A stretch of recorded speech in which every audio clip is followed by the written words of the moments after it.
Scones. You know, that food that everyone eats, the British ate.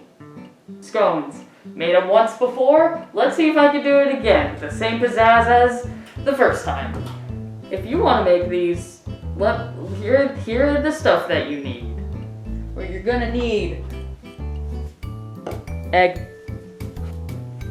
heavy cream, stick of cold butter, cinnamon, salt, powdered sugar, flour, brown sugar, baking powder, not soda, and of course, maple syrup.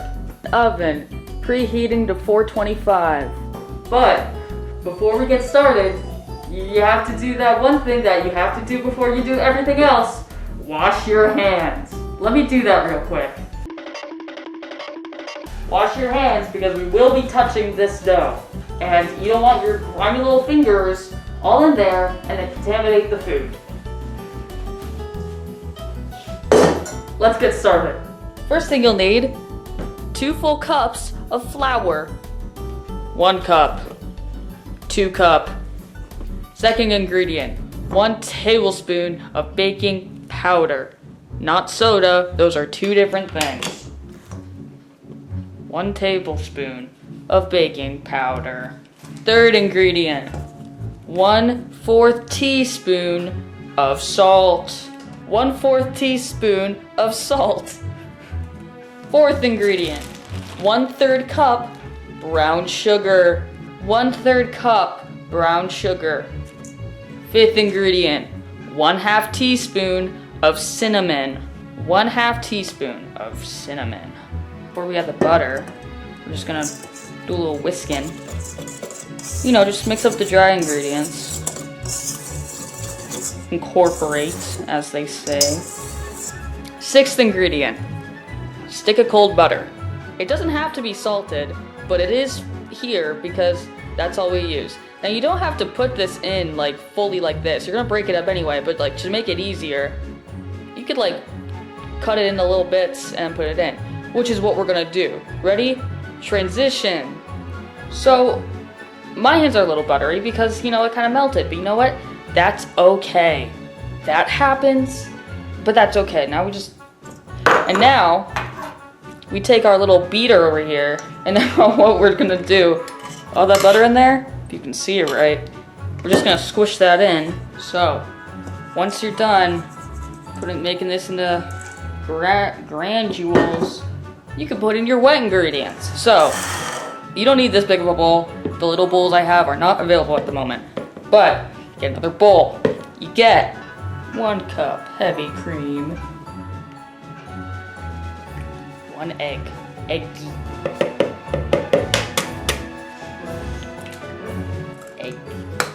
yeah. Grab a whisk. I'm just gonna do a little mixing. And then, when you think your mixture has been thoroughly mixed, you pour it into your dry ingredients. When you have this, you put this in your stand mixer, if you have one. Transition. Now, truth be told, I have not mixed this with actually a stand mixer. I did it with a whisk the first time, which got all stuck to it. So I don't recommend that unless you have like a stirrer that looks like this. And go ahead. Now we're gonna latch that, and then we turn it on. Oh yeah. Oh yeah. Now, when your dough looks, you know, mixed enough, we're going to put it on the counter. Transition. Here comes the fun part where we have to knead it and do whatever. So what we're gonna need here is some flour. And what we're gonna do is take a little bit out and put it all over our countertops. Now, not all over, just the spot you're gonna be working with. So for this, you don't need, we're not gonna roll it out, but we are going to knead it together. Now we have our dough, and my hands are not floured anymore. So we just take a little bit, we sprinkle it on top too, because we have to. Now we knead the dough. This might take a while. You don't know how to knead? Uh-oh. This is what happens when we don't put enough flour on our surface. You might get flour all over yourself, and your clothes, and the floor, but that's okay. You don't need to worry about that right now. All you need to worry about now is just kneading your dough, making it very nice and pliable, if that's the correct word for how I'm using it. You want your dough to be incorporated, all right? So once you've deemed your dough is incorporated, you're gonna flatten it out. You're not gonna need to roll it out. You just gotta flatten it, make it into a circly shape so you can cut it into dope little triangles. Try not to make the edges too thin. No one likes thin edges. Now that your dough is flattened out, we're gonna cut it. Yeah, we're gonna use the knife. Now with your dope knife, don't do this. Don't cut it on the countertop. We're now gonna cut it in half, if you can cut it with your silly little knife. Maybe put, keep it together. Flour the knife, or don't. Maybe don't do that. I'm just winging it, I'll be honest with you guys.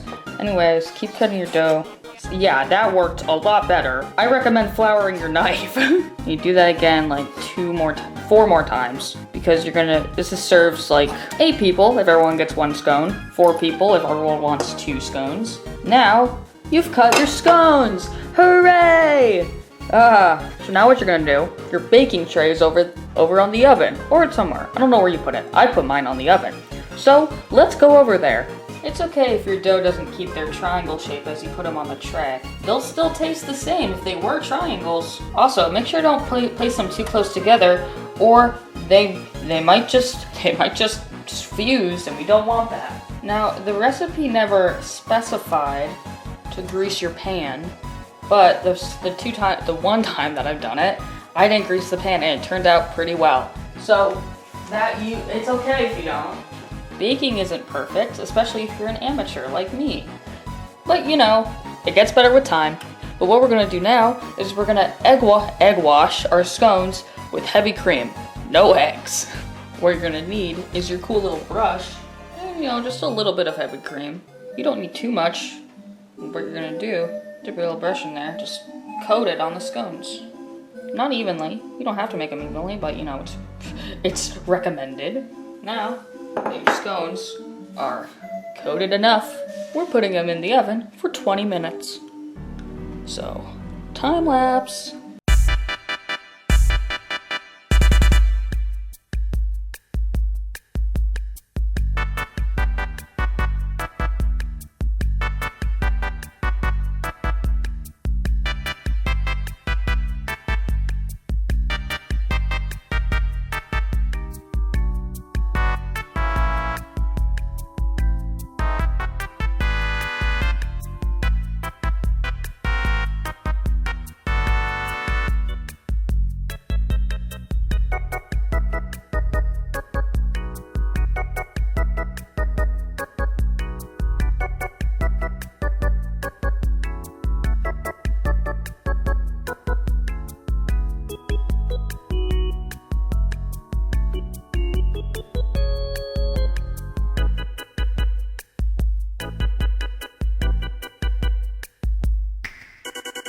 As you can see, the scones are finished, but they're still hot.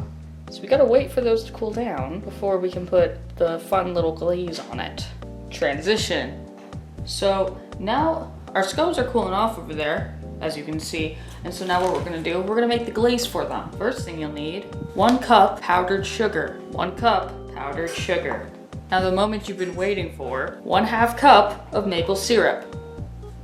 Pour that in there. And now the final ingredient, 1 tablespoon of heavy cream. Now we're just gonna whisk it together with a little whisk that you should have by now. And that is a glaze. Now we're going to put them on the scones. Transition. Scones. So now what we're going to do, if your scones are cooled, you can either brush it on there or use your whisk and just drizzle it on.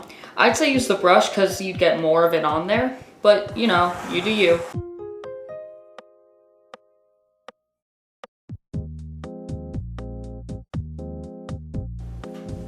And now, since our scones are fully drenched in this delicious frosting, you can put them in a Tupperware if no one's around to try any to save them for later, or serve them out fresh. Anyways, That's how you make scones. I had a fun time. These look delicious. And remember, stay hydrated.